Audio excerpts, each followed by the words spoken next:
Caríssimos irmãos e irmãs, eu vou aproveitar o dia de hoje, que é a apresentação, e vou falar alguns dados curiosos, para vocês terem um pouco em mente e para aprender a argumentar, contra-argumentar. Então vamos lá. A apresentação fazia parte da lei de Moisés, que todo filho deveria ser apresentado ao templo. O homem com 40 dias, a mulher com 66. Nessa apresentação do templo, a mulher se purificava da menstruação, do sangue do parto, né? Todo sangue que tivesse contato com a mulher, seja menstruação, seja do parto, contaminava. Então, a purificação era no templo, certo?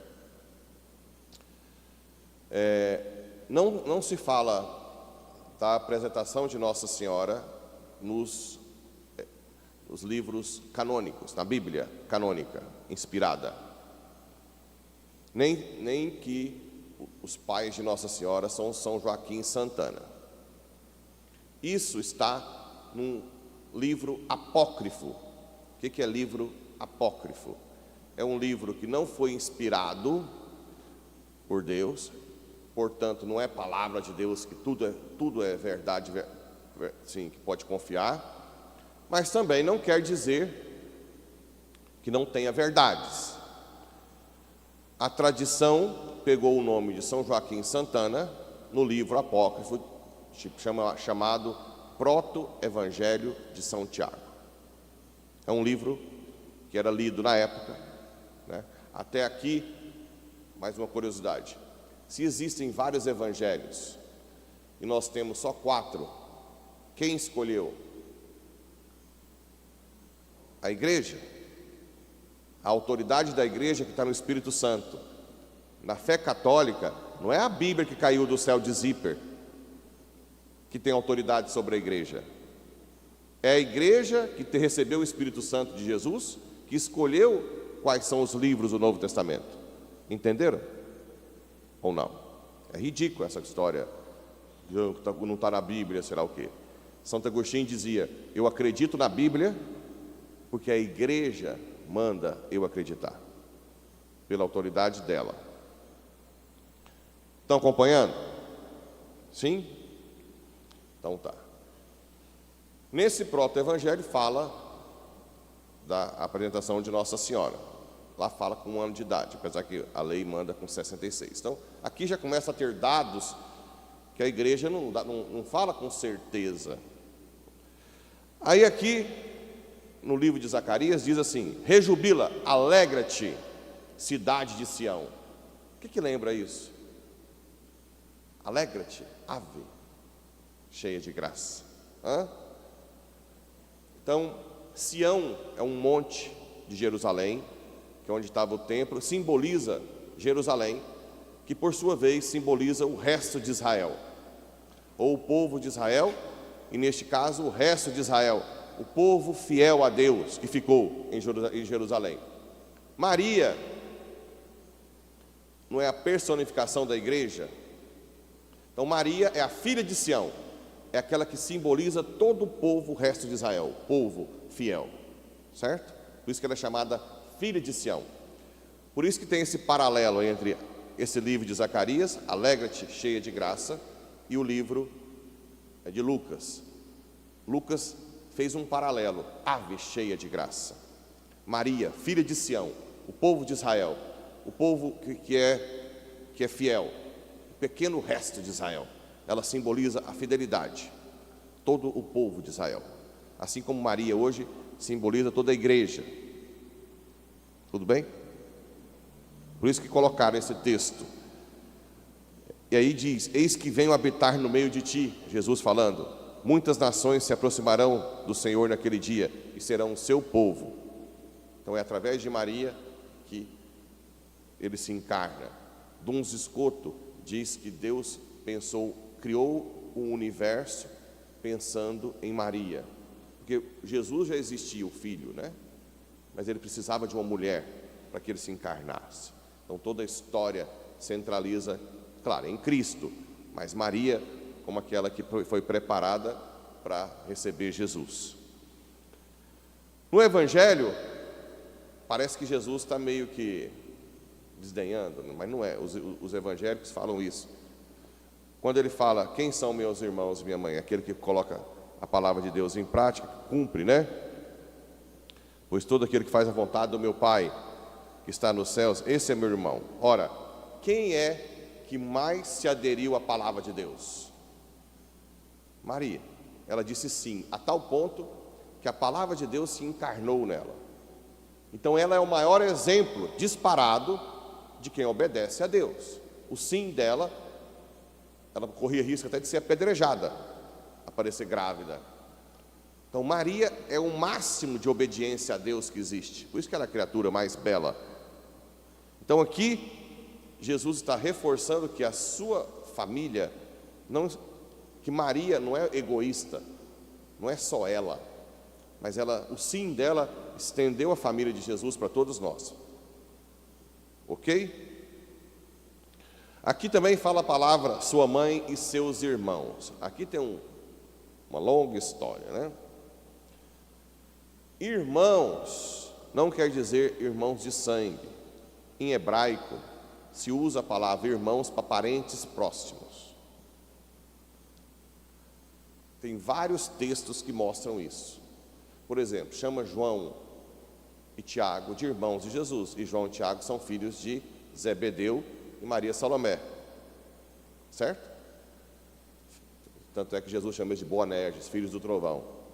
A gente sabe que eles não são irmãos de sangue, porque fala quem são os pais. Certo?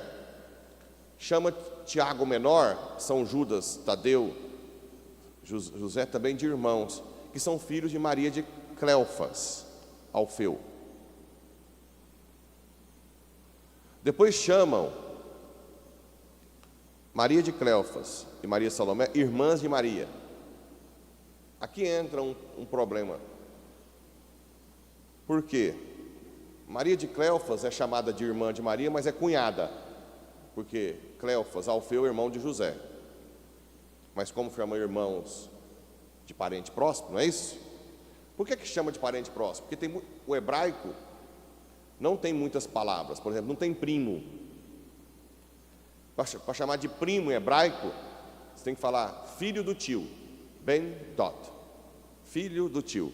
Então como é que você fica falando filho do tio, filho do tio? Não dá. Então eles colocam irmãos para parentes próximos. Bem, e João e Tiago seriam primos, e aí que vem.